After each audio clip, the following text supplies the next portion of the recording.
Welcome to the Secret Recipe Podcast. I'm your host, Miss Skittlez.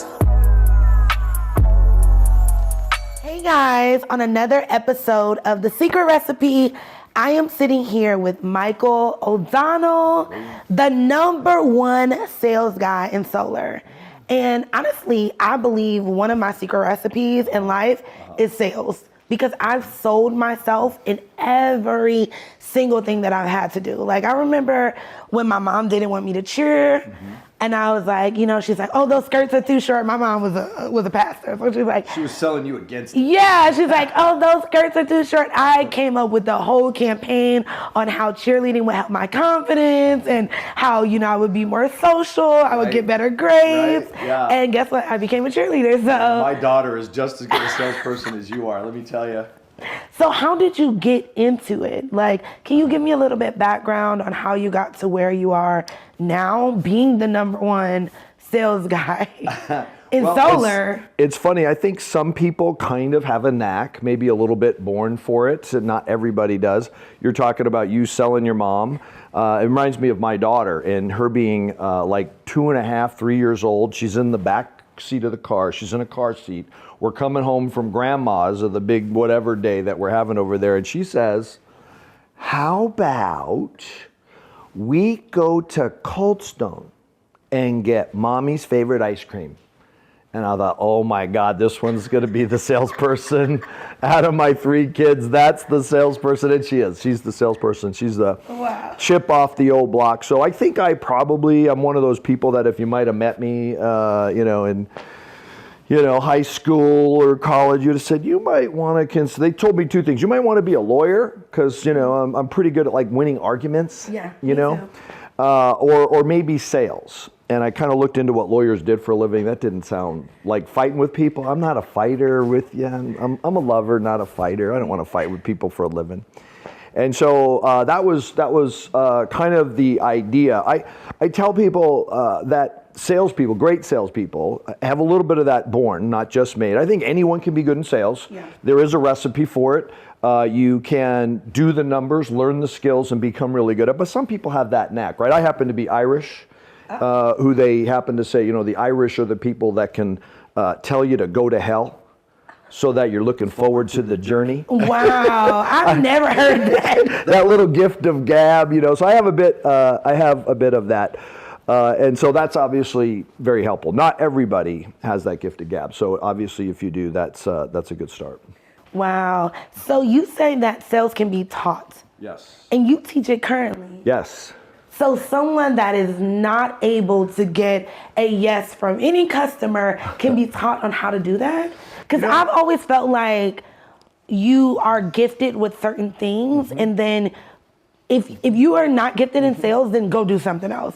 I never have thought to find a person that is not gifted and doesn't even have the qualities to now become gifted. I'm not going to tell you it doesn't help. And here's how you can tell if somebody's gifted in sales. It's you in that conversation with your mom about the cheerleading and why it's going to be so good. If you are an epic pain in the ass about getting your way, that's a really good start to being kind of a natural born salesperson. It's like you're in a group of people and everyone's trying to figure out what to do, and somehow the group ends up doing what you wanted to do. And a few of the people in the group are kind of mad at you. They're like, why do we always do what she wants to do? And you're like, I don't know what you're trying to do, but I'm trying to get people to want to do what I want to do. I don't even know why you're being quiet over there. Why are you not pitching? What's going on here? So if you're an epic pain in the ass about things kind of going your way, that's a good start. Okay. Because that's what's happening in sales is the customer wants to do this on a different day and you want it to happen today, and who's going to get their way? Right? And a great salesperson is going to get their way a huge percentage of the time, but not unless they know how to do it. So they need to be taught. Anybody can be taught. They don't have to have that necessarily that gift. I've known several people in my career who were very upset with me because I was in the same company they were. In their mind, they were providing much, much, much more value. In their mind. In their mind. And probably you could make a terrific argument. Great ops people who make the delivery for the customer happen, project managers, operations managers, people on the side of the world that actually make what we promise come true. Yes. There's a lot of value there. Lots. But they don't get paid the same. Absolutely. And they're not happy about that. and they're not a big fan of yours for making 5 times what they make when they feel like they work a lot harder than you. I've had that conversation with some people that did. I said, you're a competent person. You would be good at anything you did. You may not have that special, oh wait, everyone tells me I should be a sales guy. Yeah. But you're just good at anything you put your mind to. Why don't you put your mind to something that makes 5 times more money? And I've had them take my advice and do very, very well. Wow. Very, very well. Wow. Learned how to do it. I love the that trade, idea. learn the craft. I love that idea because I think even in my company, there are times where we have salespeople and people are looking at commissions and this and that, and they're like, but I did this and I did that and I've been with you longer. And I'm like, it's just the nature of sales. Like, we would not have that customer if it wasn't for that particular, you wouldn't be able to ship any product. You wouldn't be able to create a system to ship product if we didn't have the sales guy knocking on the doors or picking up the phone and getting no. Right. And that either happened through great marketing, and that's something you really focus on. Yes. Or it happened by a salesperson, saying, how about it? Yes. And why not? And let's do it. And can I get that information and get this shipped for you, right? That, or they saw great marketing and clicked on it, right? Yeah. So those are 2 different ways to get somebody to do that. I wish I was better at marketing because you can sell a lot more people with great marketing. I was just gonna say that. I was like, how important is marketing to sales? Like, was your first experience selling products solar? Yep. No. Okay. My first experience selling product was my buddies and I, who were the kings of the back alleys, right? We're talking 4th grade, and we would never walk on the street. We always walked the alleys. And one day we come upon like 4 cases that somebody had thrown away of what we deemed to be miracle cleaner, right? Like we don't know what it really did, but it looked like cleaner and it smelled like Pine Sol. And so I'm like, I know, let's go and sell this stuff. We could turn this into money. We could turn these 4 cases of stuff into money. And what do? We went and knocked on doors in the neighborhood, and we're like doing an infomercial at the door. It slices, it dices, but wait, now how much would you pay, right? We're doing this little infomercial there at someone's door. They're like, just because this was entertaining, how much are these? $1 a bottle? And so in a few hours we were sold out, right? And we had $27. And then we were out of inventory, and that business was over, right? We could not find more of that stuff. So that was my first, one of my first experiences with really doing that. And I think probably the experience everybody has, right? You join the cheer, you join the football team, you join the baseball team, and what do? They give you boxes of cookies or chances or chocolate bars, and they're like, hey, we need to raise money. Go implore all of your relatives to buy this stuff. That's your first sales experience, probably for everybody. If that was something that made your skin want to crawl, maybe sales isn't for you. If that kind of got you a little excited and you're like, oh, you mean the guy who gets the most chocolate bars sold, he's going to get a skateboard or whatever. If you were like going, I want the skateboard, I'm going to do it, maybe you kind of have that thinking. Yes. I remember selling candy for my school, and I actually have a journal. I might post it in this episode if I can find the page. But it literally said, I made $47 for my school today. I wish I made it for myself. Right. I wanted to go on a field trip, and I was questioning, do I turn in the $47? Like, my mom says I can't go on the field trip because we don't have the money, but we do have the money. It's just going to the school. There it is. So I bet you more than one Girl Scout has had that thought. Like, holy cow, I just sold $1,000 worth of Girl Scout cookies, and yay, I'm getting the ribbon, but it'd be nice to have a cut of that $1,000. Absolutely. So when it comes to marketing, do you believe that good marketing helps sales? And if so, have you had a product that had bad marketing? Right. How hard did you have to sell? Or how creative do you have to be? So the biggest sales meme of all is Alec Baldwin in the movie Glengarry Glen Ross, and Al Pacino is in his little class that he's giving, and he says, we're going to have a sales contest. First prize, brand new Cadillac. Second prize, set of steak knives. And I was like, oh my God, why do you go from Cadillac to steak knives? Well, what no one knows is every one of those guys has 30 boxes of steak knives in the trunk of their car. That's what they promise is the free gift, if you'll let me come over. But third prize is hit the bricks, you're fired, because the good leads are coming out. The Glengarry Glen Ross leads are coming. Everyone's looking. He's got this little gold bow, and they're like, oh, I want those leads. Well, where did the leads come from? These guys are in the rain, knocking doors, working on old leads, crummy leads. They're not making any sales. What they need are the Glenn Ross leads. Wow. Where do those come from? They come from marketing. Salespeople have to have someone to talk to. How do they get that person? Marketing. Wow. Yeah, that's where the good leads come from. But have you ever had a product that you had to sell that didn't have good marketing? And how creative did you have to be on your pitch? And I would say that's one of the reasons I'm the #1 solar sales guy, because there's not a lot of good marketing. I was gonna say solar. that. Yeah. Like, me and you had a conversation before the cameras came on, and you were like, you save hundreds of thousands of dollars by adding solar panels to your house. And I'm like, well, why are we paying? Like, I know for my building, my one property, and I have multiple, but one property I have, I was telling my team last year, I said, how many customers are coming in every day between 9 and 12? And they're like, I mean, maybe 2 or 3. I'm like, well, why don't we put a sign on the door that says like, buzz in and we'll turn the lights on? Because this power bill does not justify. Why is the air conditioning going when no one's home? What's going on here? Power bill does not justify the amount of customers that are coming in. And I'm sure people that are watching, small businesses, would love to know more about solar, but where is the marketing? Most people are going to spend between $100,000 and $250,000 on their energy bills over the next 20 years, and they have no idea because they haven't added it up. They also don't realize that inflation isn't fake, inflation is real. And they also don't realize that with the normal inflation, we're talking about the kind that we've had since Ronald Reagan was president, 3%, 4%, 3%, 4%, right? The price of everything doubles every 15 or 20 years. Wow. So someone's thinking, I'm paying know. about $200 a month, $300 a month. I'm paying $2,000, $3,000, $4,000 a year for this electric bill. What they don't realize is, their parents used to pay $68 a month, right? And now by the time their kids are getting ready to go to college, that same bill is going to be $600 a month, $800 a month. And so that's part of what we're doing, is helping people understand what is the cost of this thing called energy that we're paying the electric company for, and why the hell are we spending all this money on something we get nothing for? Why don't we spend that exact same money, but instead of renting the power equipment from the local electric company, why don't we just buy our own power equipment? For $250,000, I bet you could buy some pretty cool stuff with $250,000. Yeah. And so that's the big idea of solar, is stop taking your monthly expense, which is a homeowner's second biggest expense. Your biggest expense is housing. Yes.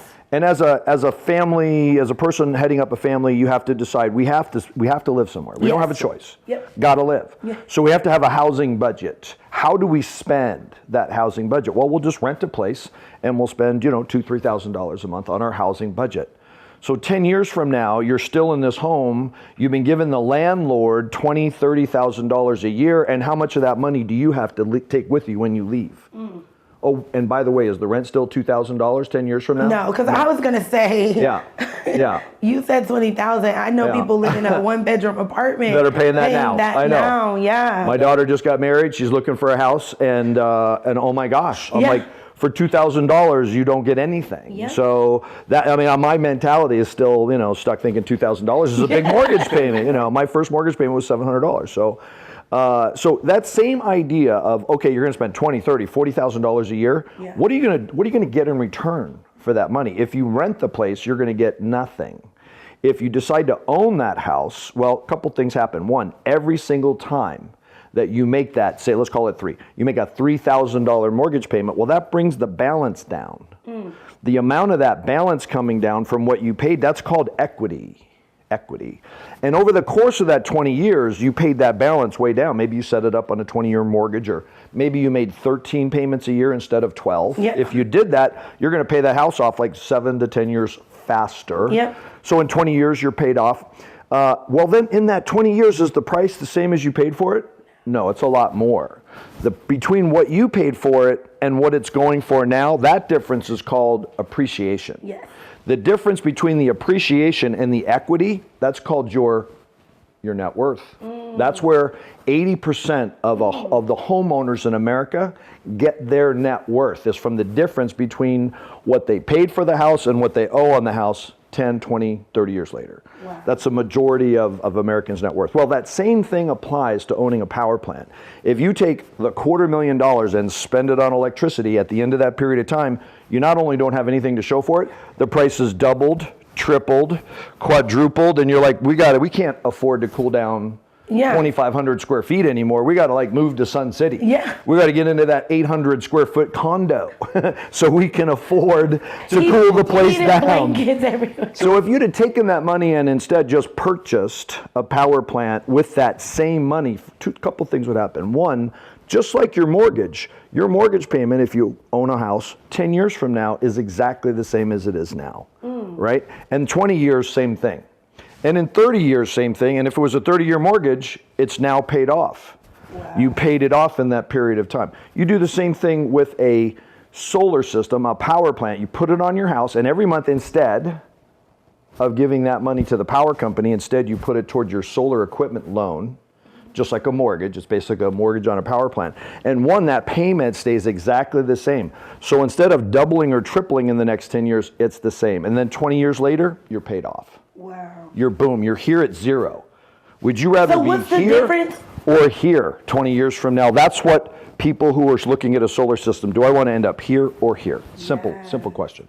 Wow. So what is the difference in payment from, and this is supposed to be about sales, but I'm so intrigued. Sell you solar. At this point, I did a little quote for your house. We're going to sign you up for solar today. I am so intrigued by it. So the payment on solar, the solar loan, essentially, is how much lower than a gas bill?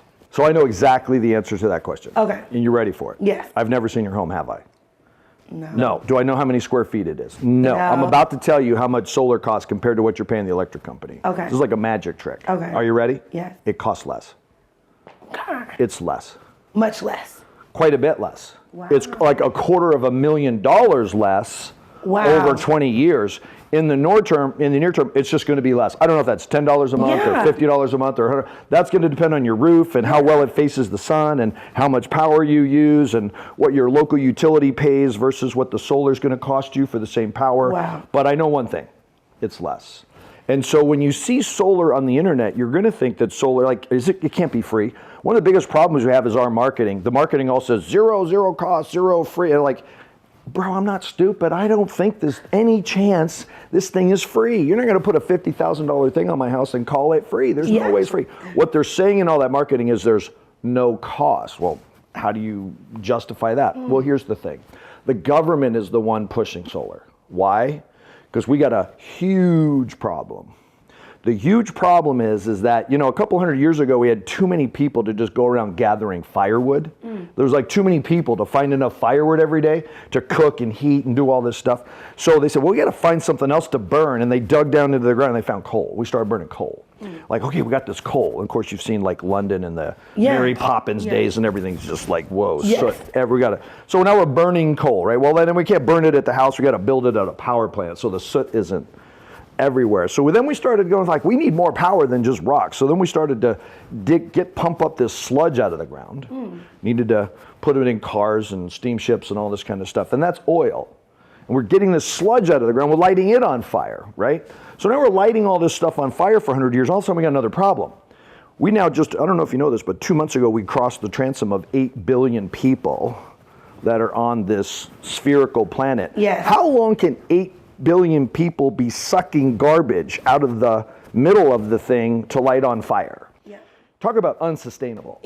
Not to mention, when you light, 8 billion people are lighting stuff on fire, it causes other problems. Right? We're talking pollution, and it's not pleasant. So the climate. So we have this huge problem. So the government is the one pushing solar because we need to go from all these emissions. We hear about, climate. I don't even know if it's climate. Let's just call it pollution. This is every single home that has electric or gas or oil, they're literally putting tens of thousands of pounds of pollution, emissions into the air. And the government is saying, okay, that's over. It's over. It's over because it's causing big problems like climate and, polar bears don't have a place to live and, it's just, this is terrible. This is essentially an existential threat. We can't screw this thing up. We only got one of these planets. unless Elon Musk, gets that Mars thing working. Come on, Elon. This Come is on. the only one we got. So we have to not screw this thing up. So the government is the one pushing it. The way they're doing that is with incentives. The government, the reason it says no cost is because the government makes the down payment. So Biden just got a big bill cost. It's called the Inflation Reduction Act. There's $400 billion. That was like the budget for the United States in the 80s or something, right?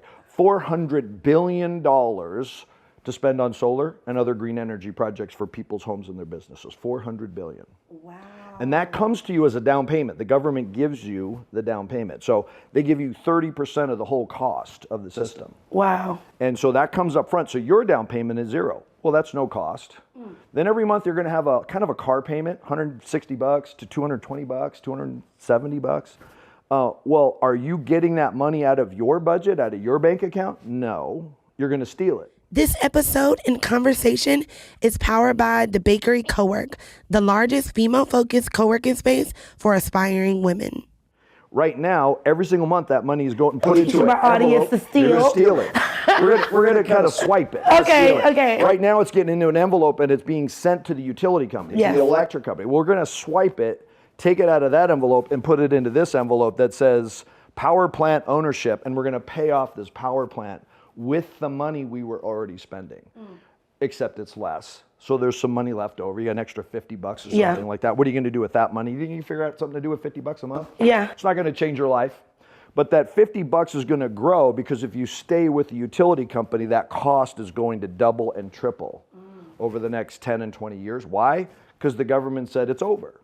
We are done burning garbage, burning stuff that's dead to create energy for our cars and homes. It's over, done. We got to do something else. So the government's saying, here's the next thing, you better take it. Wow. If you don't take it, you're in big trouble. Big trouble. Wow.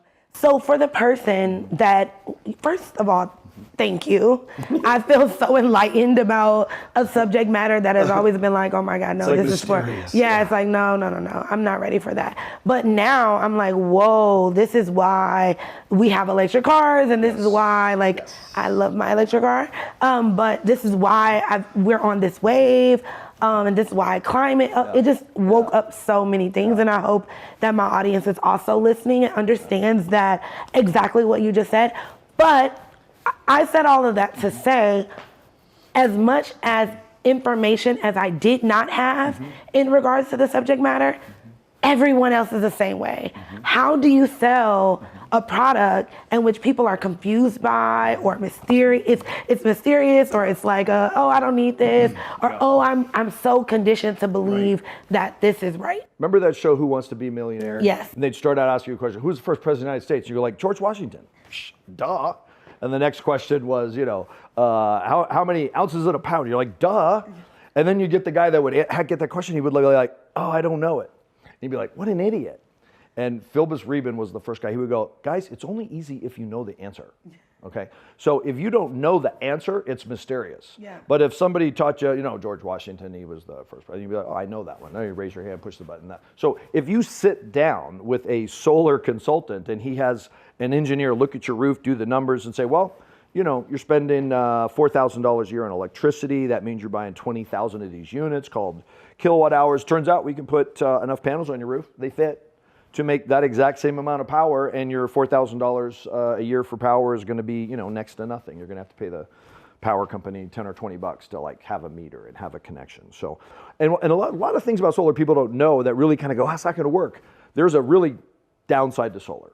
And I'm not afraid to tell you what it is. Are you ready? I'm going to tell you this is it. This is the worst thing. Solar sucks at night.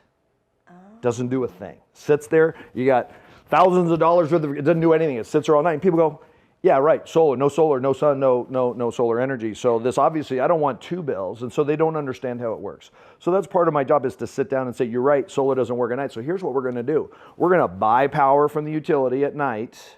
But during the day when the sun comes up, we're going to put enough panels on the house so that you make too much power. And that extra power is going to get metered into the grid to the local utility. They're forced to buy that from you. Wow. They sell it to your neighbors. Now your neighbors are using solar energy that you didn't know, right? Your neighbors are using green energy. Why? Because you're a local power plant on the street. the utility's required to take the extra I'm power, blown sell it away. to your neighbors, and then you basically meter that power into the grid, and then at night you just meter it back. Okay, you can't come on my show and sell me solar. This is why he's literally the number. Back to sales. Okay, because sales. he's literally Sales. We were talking just about This the is word no. this is mind. Okay, so what is the number one thing that you believe every salesperson should know to get a customer from a no to a yes? So the biggest thing you need to know is that the word no is something we instinctively try to avoid, right? So we go through lots of calisthenics and acrobatics to try to avoid the word no. It's a salesperson's job to collect them. It's why they get paid what they get paid. It's why they get paid the amount they get paid. The reason he makes more money than anyone in the company, including the CEO, the best salesperson in a great company makes more money than the CEO, and the CEO is really glad to have him. And he's glad he makes more money than the CEO. And that's because, like you said, nobody else would have a job, including him, if somebody wasn't writing these orders and saying, we've got that business. But what that salesperson's real job is to knock on a door and say, hey, I'm in the solar business, I'm in the beauty business, I'm in the whatever business, it's my job to knock on a door and go, you guys aren't using my company, we got a great product, any chance you would take a look, can I get you a proposal? And what's the answer to that most of the time? No. I'm okay. No, thank you. Why does it feel like when someone says no, thank you, that somebody says, no, get off my lawn? And I likened it, you and I were talking, let's be like going to a dance, right? And you ask 30 people to dance. If 27 of those people said, no, you're ugly, would you even get halfway to 30 people if you heard 15 no's you're ugly? No. And by the way, did anybody say no, you're ugly? No, they said, no, thank you. Would you like to dance? No, thank you. I don't dance. I'm not feeling like it. I'm with somebody. I'm leaving in a minute. They said, no, thank you to your offer. Would you like to dance? But out of the 30, 2 or 3 of them would have said, you know what? Yeah, I literally am doing nothing else. Sure, let's have a dance. And out of those 3 people, one of them turned out to be someone you kind of liked. They kind of liked you, and you kind of went out and had coffee afterwards. It turned into the love of your life for the next 3 weeks. 3 weeks later, you'd be looking back going, you know what? That dance thing was pretty good.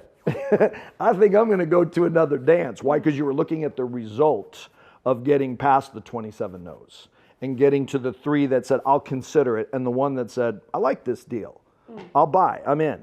Right? So if you can understand that that's what sales is doing, and that this word here, the word no, see all the sunshine coming through the word no? All the power of sales comes through the word no. That's why the money's weird. That's why there's so few people that say they think they can do it. Wow. It turns people's stomach to think about going and knocking on doors going, hey, would you give my company a try? Well, what's so bad about that? Yeah. Hey, would you give my company a try? Can we get you a free proposal? Like, that's not a bad thing.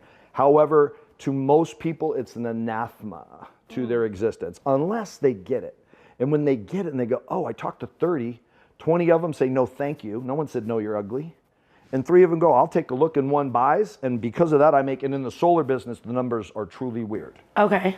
It's an obscene amount of money. I've heard. And it's because here's what's happening. We're knocking on a door going, hey, you're going to spend $250,000 over the next 20 years. Could I get you to look at my company's product? And in a 2 or 3 hour conversation, we capture 30 years worth of revenue. Wow. To another business in 1 2 hour conversation. And we're selling them a $30,000, $50,000, $100,000 thing. And we had a total of 2 hours in that. Wow. Compare that to a real estate transaction where you might spend 24 hours with somebody to make a similar amount of money. Wow. Well, if I'm not spending that time with you, I'm going to sell another one and another one and another. And that's, I'm selling about 200-300 of these every single year. That's literally a 7-figure income. And that's what the real thing, you talked about the recipe. It's literally the recipe to a 7-figure income. There's such a lucrative opportunity in solar because this is such a big question and a big opportunity and a big ticket price for the customer. I mean, the only bigger ticket that the customer can buy is the house. And you can't sell 3 houses a day. I can sell 3 Absolutely. solar systems in a day. Wow. And so the numbers are truly amazing. And so there's a lot of people out there in gigs that are not gigging too well, with higher interest rates. Especially with this whole Oh my recession goodness. talk. Oh, recession and high interest rates. So mortgages and insurance and real estate, those things some people are really hurting right now. So this is an amazing opportunity to take those skills and port them over into a very, very lucrative opportunity. But you're gonna have to endure. Yeah. And I suggest don't just endure, monetize. Yeah. So what I teach people to do is to monetize the word no.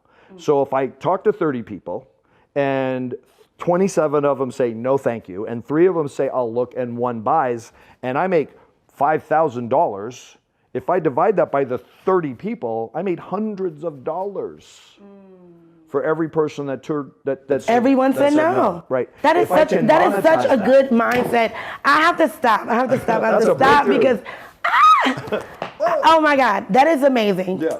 You guys, listen to what he said. He said, we are so stuck on getting told no that we are missing out on the hundreds of $1,000s that are in the yes. But if you just say that every no, say I get, a $10,000 yes, it took me $500, I got paid a no, $500, another no, $500. But a lot of times we equate no with $0. Instead of it being like, oh, I got told no, and then that pushed me until I got told yes. Right. And I think so many people don't, to me, that was what people need to hear, especially small businesses and entrepreneurs. We need to hear that. You spoke about the dance. You spoke about finding that one lady that you did. I like to go to dances. Yes. It's scary to ask somebody. For sure. What are you going to lose? What's really at stake here? Somebody saying no thank you? Yes. Let's grow up and get over that. So do you believe that you've been married for a very long time? 36 years. 36 years. Oh, she was the one that said yes at the dance. Yes, I had a few no's. Oh, but it was all worth it 36 years later. Do you believe? She said no once or twice as well. Sometimes it's persistence and follow-up. You never know. There's different skills. Absolutely. Do you believe that you still have to sell yourself in the relationship? 30 years of marriage, as you continue to evolve and change, I'm sure you're not the same sales guy that you were day one that you are in year, when you started out in sales and was coming home, like the Pursuit of Happiness movie where he was like, no sales, no sales, no sales, no sales. And in a moment, she's like, okay, are you going to find something else? To now being the #1 sales guy, how did you have to continue to constantly sell yourself in the relationship? Well, Napoleon Hill really talks about something called a chief main objective. And if you're the only one in this relationship that is on board with this chief main objective, and you find yourself where I am right now, solar's a gold rush, right? We got 30 million homes to sell solar. There's 65 million total homes. There's only 3 million that have solar. We got to get half of those solar by the end of the decade. That's 30 million homes. We have to sell 10 times as much solar in the next 7 years as we did in the last 7 years just to meet the goals in the Paris Climate Accord, which the president just signed us up for. So we have to do that. And so that is the definition of a gold rush, right? That's the ticket size on all of these and the lucrativeness of it. If you find yourself in a gold rush, the appropriate response is going to be a life that looks a little bit out of balance. Like if you were on an Easter egg hunt and all of a sudden you get invited, that's nice, a candy, and then you get another candy, and then the third Easter egg had like $5,000, and you'd be like, did I just win the grand prize? And you pick up one and there's a jelly bean, another one, and a chocolate thing, and the next third one has 5,000. You're like, oh my God. And you see thousands of Easter eggs and you realize every third one has 5. How soon would you be needing a break? Oh, never. How soon? So you'd be a little I'm going to gather as many eggs. Yeah, until they, cleared out the field or they were all gone. Right? You would be going. So that's what the appropriate response to a gold rush is. But if the people in your life, your wife and your kids and the other, your partners and things, if they're not coming along with you, if they're not as vested, if they're not as understanding of why things are a little bit out of balance, you're going to leave them behind. Wow. And you got to remember to take those people with you and take your partner with you and take your spouse with you so that they're vested, they understand it, they get that chief main objective, right? And so Marcia and I, every single day, we read my Napoleon Hill, Think and Grow Rich, We built this thing together. Like, why are we doing this? Why are we, spending this kind of time and energy? And she's a part of the business and the work and all that stuff. So I think if I had done what I needed to write this book and she wasn't coming along with me, I mean, I would, Andy Elliott's one of my favorite sales coaching guys, and we do some work together. His wife, and I can't think of her first name here at the moment, but she gave a conversation. She said, if you're so busy that your family learns to live without you, the next step is they will be living without you. Yes. And if that's important to you, then you need to find a way to bring them with you. And so there's got to be some balance, but how do you live out of balance and address an opportunity like this? I think that's the key. Wow. Is that the secret recipe? What is your secret recipe? To what? To success. To success. Because I feel like you've been successful in many areas.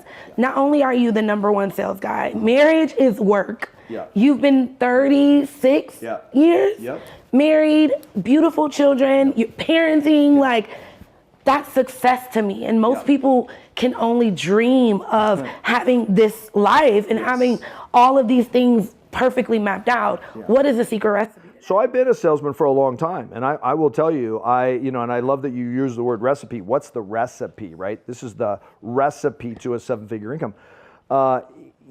I've been very successful in the solar industry, but I had decades of success that were extremely mediocre. I saw them as being successful, but in reality, I was literally doing maybe just a fraction of what I was capable of, and I was calling it good enough. At my core, I'm a lazy, undisciplined guy, and I was not producing results that somebody would have said, you should like write a book, right? Nobody said that to me. And then I found this opportunity, and I said, how do I get myself to work at a level where I'm really taking advantage and making the most of this opportunity? How can I create generational wealth? And that's when I started really looking for the solutions to that. And I found some real breakthroughs. One of them was reading Think and Grow Rich, treating it like an actual textbook, like taking it like a course. I've been a student of his for quite some time now, of Napoleon Hill. He's got a lot of writing on that. He didn't make that stuff up. He went out and talked to and was given that assignment to find this out by Carnegie, the steel magnate. He said, I'm a billionaire, basically. Wow. If you'll take this assignment on, I'll sort of sponsor this 25-year research project to go talk to all of the, essentially what would be billionaires, the Fords and the Edisons and all those guys. And he came up with those answers, how to do this. So the recipe really is having what he calls a chief main objective. And then here's the other part of it. I found two things that were breakthroughs. One was substituting the idea that I'm trying to not get evicted. Yes. I'm trying to pay my bills. I'm trying to not get the credit cards shut off, right? That's what most people are chained to a steering wheel at 7 o'clock in the morning with a 45-minute commute, and they've got to do their time and leave. They're trying to pay those credit card bills, not get evicted. If you can substitute that in with, no, I'm really trying to make, a high 6-figure income, a 7-figure income. I'm trying to have an 8-figure net worth in a reasonable short period of time. And I've got a 9-figure mindset. And in my book, I talk about this 9-figure mindset. We were on a panel yesterday talking to some people that have 9-figure net worth. Yeah, real absolutely. Guys. We were there with folks that were billionaires. Yep. And those that's a real outcome for them. Can that be a real outcome for you? And I believe it can be. Yes. I believe it can be. I believe that's a mindset. So to have that mindset, you're going to work differently if you think you're trying to make 7 figures, have an 8-figure net worth that leads to eventually a 9-figure outcome, a legacy, generational wealth. You're going to work differently. But how do I, as Chris Gardner was talking about yesterday, right? He's the author of Pursuit of Happiness. Yes. He wrote the screenplay for the movie that Will Smith was in. He talked about that pursuit, man. It's that grind, man. And people want the success. They want that Instagram moment. They want the Lambo flex. But they don't want to do the grind. No. They don't want to do the grind. How do you get from 0 to 1? And I find that's really the big problem for salespeople. They have this opportunity, and especially in solar sales, you can work a little and make a lot. Yeah. And so if you're happy making $10,000, $20,000 a month, you're making more money than you ever have, but you're just not taking advantage of this opportunity. So how do you go from, be hungry, have that generational wealth mindset. But then how do you get yourself into that grind every single day? For me, the biggest problem is getting from 0 to 1. Getting from 0 to 1. You asked me about the recipe for success. The recipe for success in my life, which is what the title of this was, is no matter what. In addition to those guys that showed me how to sell solar back in the 80s, there was another group of guys that told me, if you want to not have a life that ends in disaster, if you happen to have a problem with alcohol and drugs, which I did, I was arrested 3 times by the time I was 19 years old. I wouldn't be anywhere if I hadn't solved that problem. And I was able to solve that problem by finding mentors that knew how to do it. And they told me very simply how to do it. And it's, if you have a problem with drinking, the answer is don't drink today and go to a meeting today. Do that 90 days in a row and do it no matter what. And that's really where that idea came from.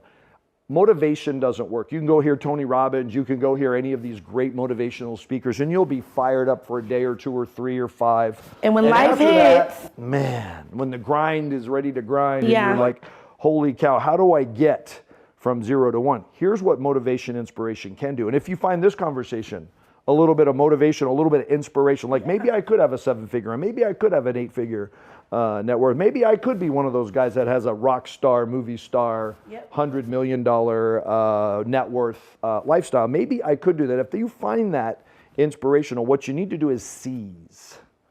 Seize on that idea, seize on that inspiration, and with that, make a no matter what commitment. Being married 36 years, you want to know the secret?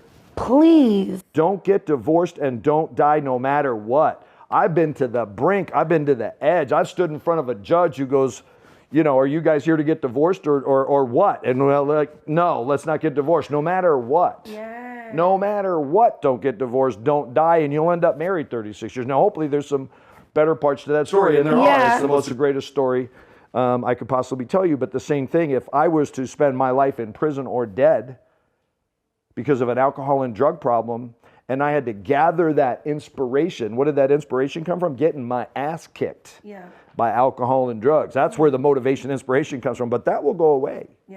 And you have to use that motivation, use that inspiration to not get my ass kicked, to not have to go to jail one more time, not end up in prison or whatever the deal is that your destructive nature will take you. There's a chapter in this book called Kill What's Killing You. And I had to make a sacred, inspired, no matter what commitment. Even though I'm 19 years old, and a year from now I'm going to be 20 and 21, and I'm going to feel like I could have one drink. But I'm going to make a no matter what commitment. And it wasn't until I transported that at 50 years old into my business life to go from 0 to 1 every day on the action side. That's what we talked to Chris about. How do you get these kids to get into action? Absolutely. I think so many people think of winning. They just look at the trophy. They look at that moment. They're like, oh my God, I'm about to win.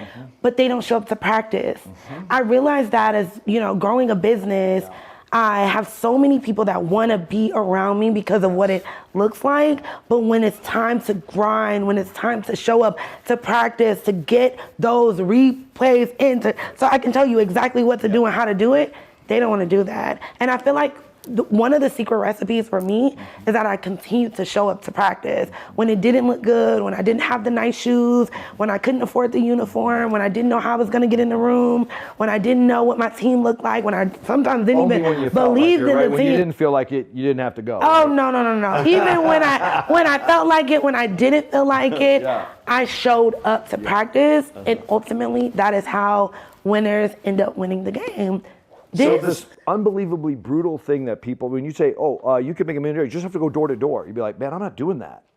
Like, I would rather pick up dog poop with my bare hands than go knocking on doors. No one will pay you $1 million to do that, by the way, right? But they will the other. So why won't people, just be able to do that? And it's because they are a victim to inertia. And if you can find a way to go from victim of inertia to the beneficiary of momentum, and that's something that happens every day. The motivation to do what you have to do, your grind, it dies every night, and you got to wake it up every day. And so one of the real secrets for me is that I received this inspiration from Tim Grover's. Tim Grover was the mindset and physical coach, physical therapy coach, physical training coach for Michael Jordan. Okay. And I got a chance to speak to him and talk to him, and he said, you know, I thought Michael Jordan was a guy who just didn't have a choke mechanism like all the other normal humans. And he said, no, that wasn't it. He choked as well as anybody in college. Wow. It was his grinding it out every day in the gym every morning at 5 o'clock in the morning. And that shot that he hit at the 3 seconds to go that went in at the buzzer to win the championship, he'd made that shot 5,000 times in the last 90 days. He wasn't wondering if it was going in. He just could do that when he could do that at will. And so I started a daily phone call. That was really the beginning of the coaching. So the MOD Academy is coaching and training for how to do this for salespeople to generate a 7-figure income. And part of it is a call that happens every day. Wow. Not on the days you feel like it. Every day, Monday through Friday, you're on a call. We also have a Sunday version of it, so it's 6 days a week. Every single day being in a position to go from 0 to 1. And that's the part that you got to go from 0 to 1 every day. That is the part that most people forget about, and that is the part that most people think, oh, it doesn't look like that on Instagram. They don't post the days that they don't want to get up. Their Instagram, it's like, don't worry, we have it on auto post. I'm in my pajamas at 2 p.m. You guys, I absolutely loved this episode. Michael, thank you so much. You guys, this episode was sponsored by No Matter What. Go grab this book. Where can they grab it? They can get it at Amazon.com. Okay. And it's now on paperback, and it's a best-selling book. And they can also follow me on social media at Michael O'Donnell Sales. A lot of what we're talking about is stuff that I'm talking about all the time. And if you get on Michael O'Donnell Sales on Instagram, you'll follow that. You can also get the book or the training, the MOD Sales Academy. Okay. And that's at modsalesacademy.com. Yes, and remember, this is not a book about solar, even though he got our whole lives together when it comes to solar. This is a book about sales. So if you want to learn sales, if you want to learn how to sell yourself, your business, your spouse, because sometimes, but this is the book for it. Thank you. Yes, how about we go on a trip to Bali? That is always Let's go me on your selling favorite my island. Yeah, let's do that. How easy is that to sell? Absolutely. Make sure you get this book no matter what. Thank you, Michael, so much. This has been so amazing. And until next time, The Secret Recipe. Thank you. Bye, guys.